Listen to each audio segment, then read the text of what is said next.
दोस्तों, कैसे झूठ बोलूं। ये फिल्म हिंदी भाषा की कॉमेडी पारिवारिक फिल्म है। फिल्म की कहानी इस प्रकार है। बिशन सिंह अपने नौकर के साथ दूसरे शहर अपने दोस्त के घर बड़ी पार्टी के लिए जाते हैं। बिशन सिंह अनुपम खेर होते हैं। पार्टी में बिशन सिंह का दोस्त रतन सिंह होता है, जो गुलशन ग्रोवर होता है। वह अपनी बेटी निकिता को बिशन सिंह के बेटे रोहित के लिए दिखाता है। निकिता नरगिस फाकरी होती है। रोहित वरुण धवन होता है। बिशन सिंह निकिता को देखकर हाँ भर लेता है कि लड़की अच्छी है और हम घर जाकर बात करेंगे। रतन सिंह चाहता है कि अपनी बेटी निकिता की शादी बिशन सिंह के बेटे रोहित से हो जाए। उसके बाद बिशन सिंह पार्टी से निमटकर घर के लिए वापस चलते हैं। उनके साथ उनका नौकर गिरधारी होता है। रास्ते में एक कस्बा आता है। वहाँ पर एक मंदिर पर भारी मेला हो रहा होता है। बिशन सिंह सोचता है पहले मेले में घूम लिया जाए, उसके बाद घर चलेंगे। वह मेले में घूमने लगते हैं। बिशन सिंह की नज़र सानिया पर पड़ती है, जो इलियाना डिक्रूज होती है। सानिया मिट्टी की मूर्ति बेचती रहती है। बिशन सिंह उसके पास आता है और उससे बातचीत करता है और उससे सारी मूर्तियाँ खरीद लेता है। सानिया बहुत खुश होती है कि आज तो मेरी सारी मूर्ति बिक गई। वह चल पड़ती है। उसके साथ 3 बच्चे और होते हैं। बिशन सिंह को सानिया बहुत अच्छी लग रही है। बिशन सिंह अपनी कार में बैठकर चल पड़ता है, मगर कुछ दूरी पर उनकी कार खराब हो जाती है और वहाँ आसपास कोई कार मैकेनिक की दुकान भी नहीं होती। वह परेशान हो जाते हैं। उधर से सानिया टांगे में आ रही है और वह बिशन को सड़क पर खड़ा हुआ देखती है और कहती है, आज रात आप हमारे घर रुक जाओ। बिशन सिंह अपने नौकर के साथ उसके टांगे में बैठ जाता है। वह उन्हें अपने घर लेकर आ जाती है। वहाँ पर बिशन की मुलाकात सानिया के पिता रामलाल से होती है। दोनों बातचीत करने लगते हैं। उनके यहाँ घोड़ा, बंदर और कुत्ता भी होता है, जो नौकर गिरधारी से शरारत करते रहते हैं। और जो 3 बच्चे होते हैं वह पड़ोस के होते हैं। सानिया बिशन सिंह की पूरी सेवा करती है और खाना वगैरह बनाती है। बिशन सिंह को वह अपने बेटे रोहित के लिए पसंद आ जाती है और वह रामलाल से रोहित के लिए सानिया का हाथ मांगता है। रामलाल यह सुनकर बहुत ही खुश हो जाता है। बिशन सिंह अपना फ़ोन नंबर और रोहित का फ़ोटो उन्हें देकर सुबह वापस चल पड़ता है और फिर बिशन सिंह अपने घर के लिए चल पड़ता है। सानिया रोहित का फ़ोटो देखती है, उसे वह पसंद आ जाता है। बंदर, घोड़ा और कुत्ते को भी फ़ोटो पसंद आ जाता है। उधर बिशन सिंह सानिया का फ़ोटो आकर रोहित को दिखाता है। रोहित और उसकी माँ सानिया को गंवार और अनपढ़ बताती है और इस रिश्ते से इनकार कर देती है। उधर रतन सिंह निकिता के लिए बिशन सिंह पर रिश्ते के लिए फ़ोन करता है। रोहित और उसकी माँ ये बात सुनकर खुश होते हैं।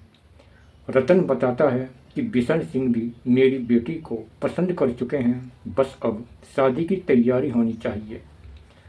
रोहित की माँ बिशन पर शादी का दबाव डालती है। यह सुनकर बिशन सिंह परेशान हो जाता है। बिशन के पास सानिया के फ़ोन आते रहते हैं। वह सानिया को झूठ बोलता रहता है कि यहाँ तुझे रिश्ते के लिए सब खुश हैं, मगर वह मन ही मन बहुत परेशान रहता है। सानिया रोहित के साथ प्यार के सपने देखने लगती है।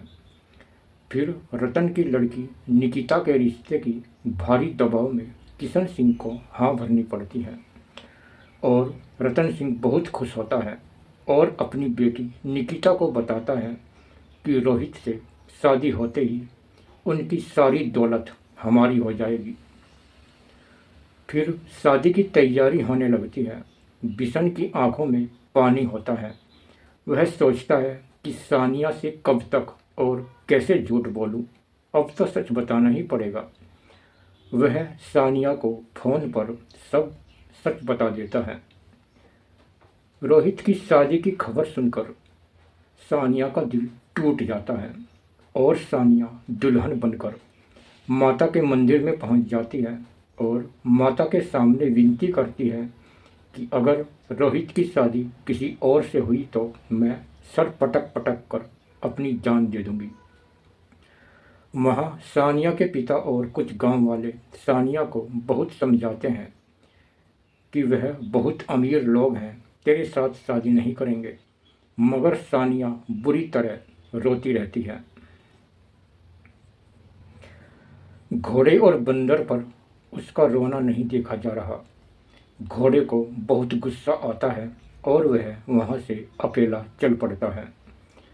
उधर रोहित की बारात रतन के घर पर जाने लगती है। रात का समय होता है।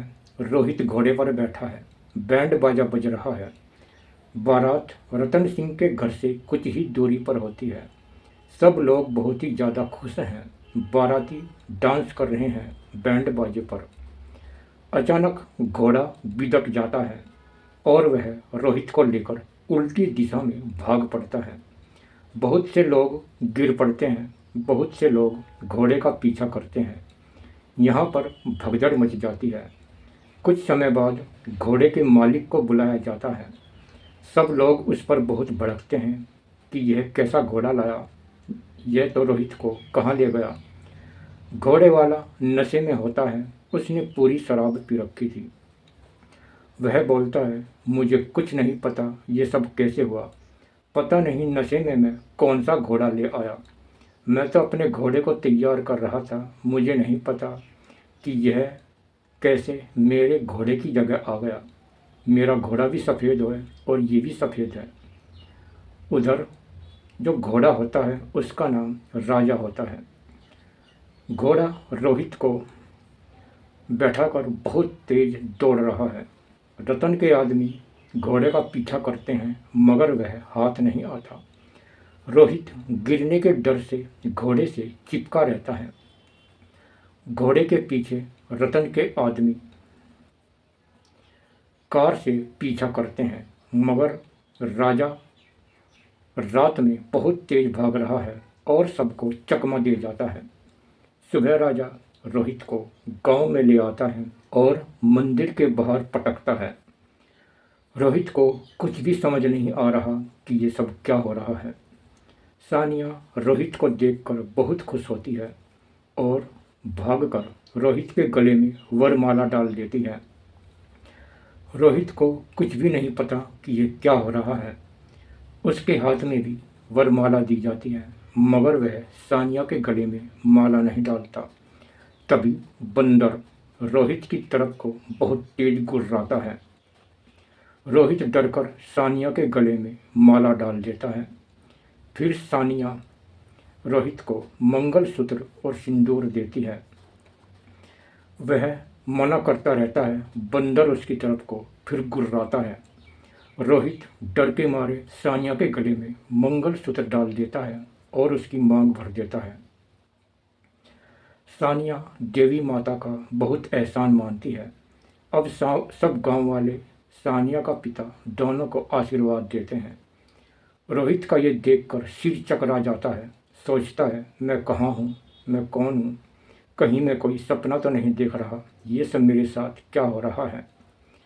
सानिया घोड़े पर बैठती है। रोहित नहीं बैठना चाहता मगर बंदर उसकी तरफ गुर्राता है। रोहित घोड़े पर बैठ जाता है और घोड़ा दोनों को लेकर बहुत तेज भागता है और घोड़ा दोनों को लेकर रोहित के घर आ जाता है। घर वाले सोचते हैं रोहित दुल्हन को लेकर आ गया है। ये सब कैसे हुआ? रोहित का घोड़ा तो गायब हो गया था, दुल्हन को कैसे लेकर आ गया? फिर सानिया को कमरे में लाया जाता है। रोहित का सिर घूम रहा होता है और वह बेहोश हो जाता है। उसे भी कमरे में लाया जाता है। कुछ देर बाद बारात रतन के यहाँ से बेरंग होकर लौटती है। सबको पता चलता है कि दुल्हन तो आ गई है। कुछ देर में पता चलता है कि यह निकिता नहीं कोई और है। बिशन सिंह सब समझ जाता है। उधर रतन सिंह को बहुत गुस्सा आता है कि ये सब क्या हो गया। फिर सानिया को उसकी सास और ननद और बाकी लोग सब जली कटी सुनाने लगते हैं कि तू कौन है और कहाँ से आ गई। वह बोलती है, मैं इस घर की बहू हूँ। बिशन सिंह बहू का पूरा सपोर्ट करता है और बोलता है, यही हमारे घर की बहू है। रोहित सानिया से नहीं बोलता। फिर कोई भी उसके हाथ का कुछ नहीं खाता, केवल बिशन सिंह ही उसके हाथ का खाते हैं।